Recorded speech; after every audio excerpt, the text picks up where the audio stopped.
বাবাকে অনেক অনেক অনেক ভালোবাসি। এটা ছাড়া আর কি বলবো বলেন। যেই বাবা যে ধরনের যে কোনো পরিস্থিতিতেই বাবাকে অনেক ভালোবাসি।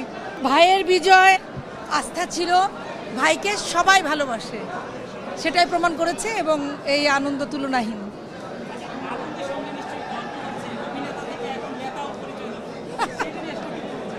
অভিনেতা থেকে নেতা, এটা হচ্ছে শিল্পীদের নেতা।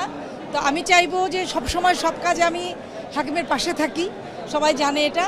তো আমি চাইবো যে শিল্পীদের স্বার্থে এবং শিল্পীদের চাওয়া পাওয়া পূরণে হাকিম তার সর্বোচ্চ এফোর্ট দেবে, আন্তরিকতা রাখবে এবং আমি তার পাশে আছি। কোথাও অন্যথা হলে, ব্যত্যয় হলে আমি আছি। হ্যাঁ, অনেক ভালো লাগছে। সব সময় তো আলহামদুলিল্লাহ আপনারা সবাই এবং বাংলাদেশ এবং দেশের বাইরে বাঙালিরা বাবাকে যতটা ভালোবাসা দেয় সব সময়, এটা তো আসলে বলে প্রকাশ করার মতো না। আলহামদুলিল্লাহ। আর এটা নতুন ধরনের একটা বিজয়, ডিফারেন্ট টাইপের একটা বিজয় দেখলাম আজকে। আলহামদুলিল্লাহ। একটা আস্থা তো ছিলই সবার উপর যে আলহামদুলিল্লাহ সবাই বাবাকে এত পছন্দ করে।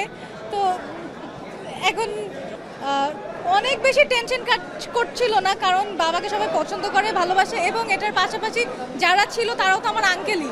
তো যেই হোক বিজয় তো আনন্দেরই। বাবাকে অনেক অনেক অনেক ভালোবাসি। এটা ছাড়া আর কি বলবো বলেন। যেই বাবা যে ধরনের যে কোনো পরিস্থিতিতেই বাবাকে অনেক ভালোবাসি।